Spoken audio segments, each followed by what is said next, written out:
Sahabat peradaban kasih ekologis yang terkasih, selamat berjumpa dalam Renungan Harian bersama saya, Romo Alois Budi Purnomo PR, melalui channel ini. Semoga panjenengan selalu sehat, tetap semangat tanpa sambat, dan selalu bahagia, kebahagiaan yang bersumber dari Tuhan Allah kita. Mari kita awali perjumpaan kita dengan bersatu di dalam doa. Kita akan berdoa dengan menggunakan Mazmur tanggapan. Dalam nama Bapa dan Putra dan Roh Kudus. Amin. Pujilah hai hamba-hamba Tuhan, pujilah nama Tuhan. Kiranya nama Tuhan dimasyurkan sekarang dan selama-lamanya.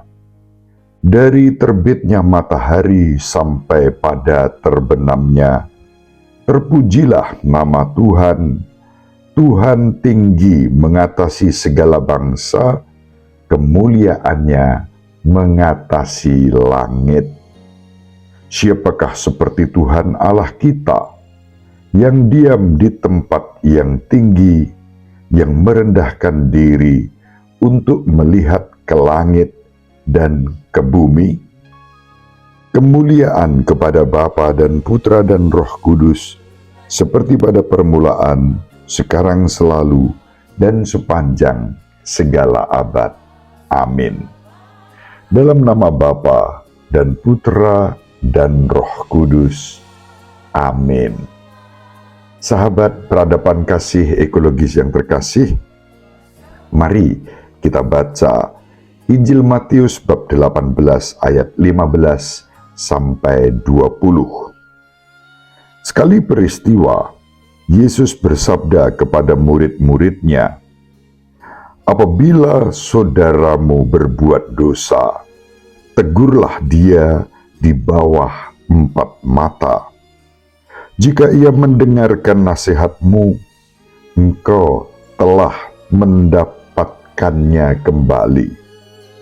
Jika ia tidak mendengarkan dikau, bawalah seorang atau 2 orang lain, supaya atas keterangan 2 atau 3 orang saksi, perkara itu tidak disangsikan. Jika ia tidak mau mendengarkan mereka, sampaikanlah soalnya kepada jemaat. Dan jika ia tidak mau juga mendengarkan jemaat, pandanglah dia sebagai orang yang tidak mengenal Allah atau seorang pemungut cukai. Aku berkata kepadamu, sungguh, apa yang kalian ikat di dunia ini akan terikat di surga, dan apa yang kalian lepaskan di dunia ini akan terlepas di surga.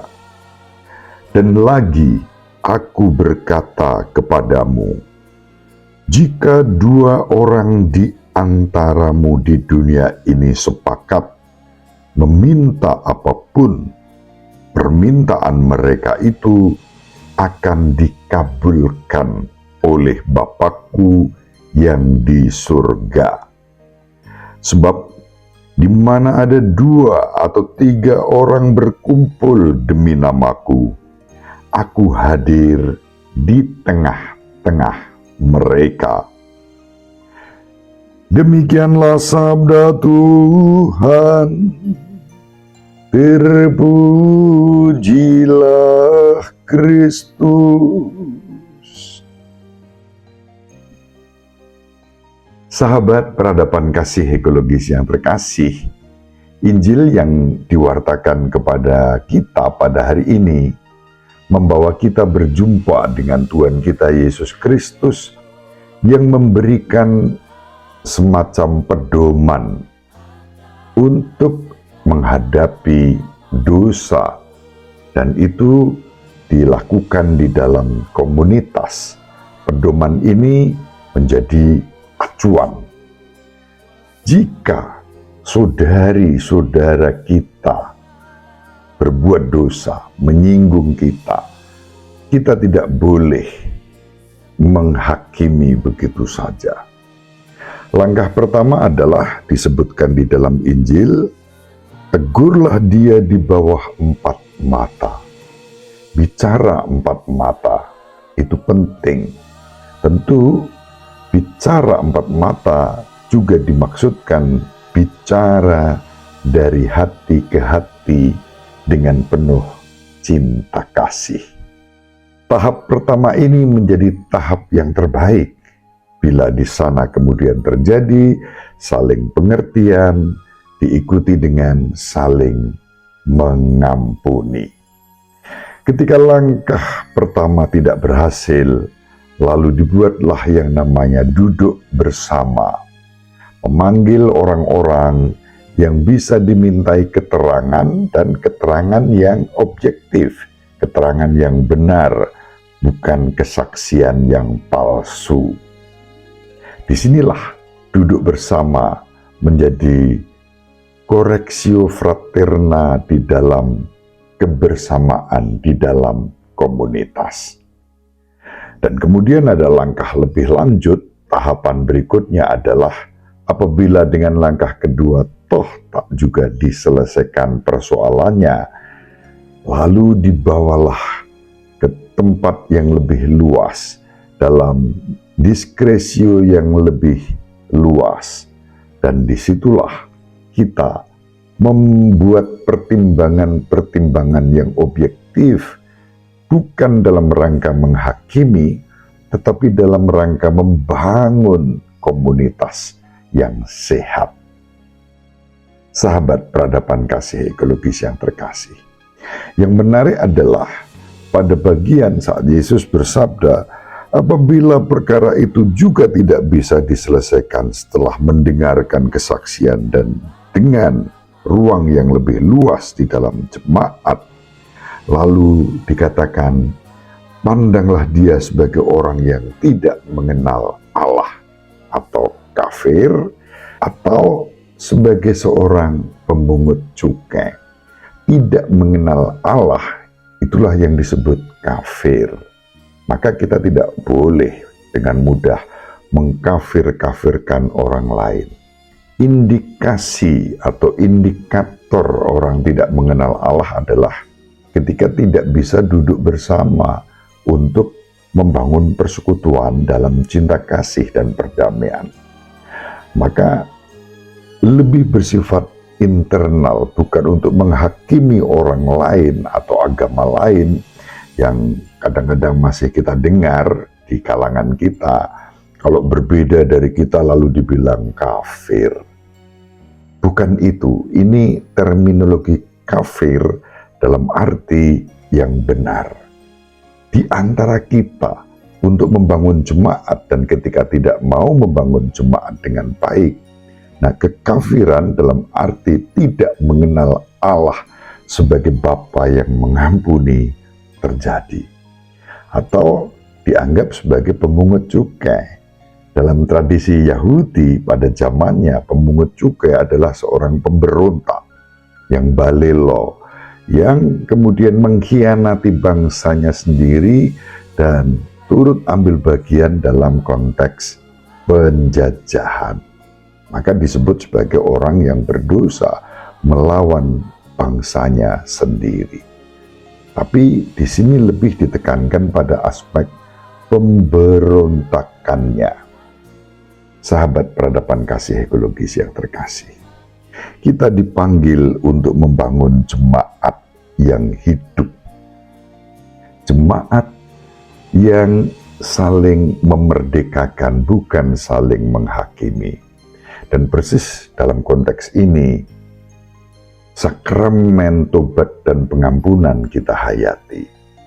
Setiap kali kita menerima sakramen tobat, pelayanan sakramen tobat selalu dilakukan dalam 4 mata, sepasang mata yang menerima pengampunan dan sepasang mata imam yang menjadi saksi dan menyalurkan rahmat dan berkat pengampunan itu. Dan rumusannya itu, atas nama gereja saya melepaskan dosa-dosamu. Persis dengan yang disabdakan dalam Injil hari ini. Apa yang kalian lepaskan di dunia ini akan terlepas di surga. Kita ingat, kalimat itu disampaikan sebagai sabda kepada Simon Petrus ketika Simon Petrus ditunjuk untuk menjadi pemimpin, untuk menjadi fondasi bagi gereja. Yesus Kristus Tuhan kita memberikan kunci kerajaan surga kepada Simon Petrus, dan kepada Simon Petrus diberi pesan, apa yang kau lepaskan di dunia ini akan terlepas di surga. Itulah sebabnya yang diberi otoritas untuk menyampaikan sabda pelepasan sebagai tanda dan sarana pengampunan adalah yang ditahbiskan menjadi imam. Imamat diterima dari uskup. Uskup dalam kolegialitas, uskup ditunjuk oleh paus. Paus adalah pengganti Petrus, dan paus bersama para uskup dalam kolegialitas rasuli. Maka di situ ada tradisi rasuli yang jelas diteruskan dalam tradisi Gereja Katolik Roma melalui sakramen tobat dan pengampunan.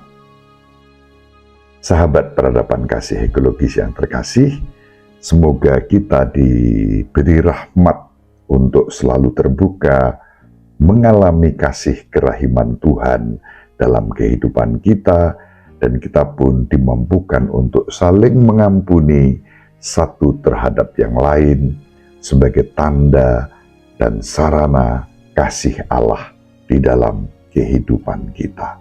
Syukur kepada Allah. Ibu Maria dan Bapak Yosef selalu mendoakan kita. Semoga panjenengan semua sahabat peradaban kasih ekologis yang terkasih, bersama seluruh anggota keluarga dimanapun berada, dibimbing, dilindungi dan diberkati oleh Allah yang Maha Kuasa, Bapa dan Putra dan Roh Kudus. Amin. Terima kasih, salam sehat, tetap semangat tanpa sambat, selalu bahagia, kebahagiaan yang bersumber dari Tuhan Allah kita. Salve, shalom, salam sejahtera, berkah dalam.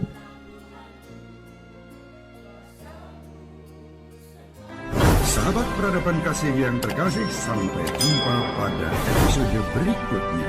Terima kasih atas kebersamaan kita. Salam peradaban kasih ekologis, berkah dalam.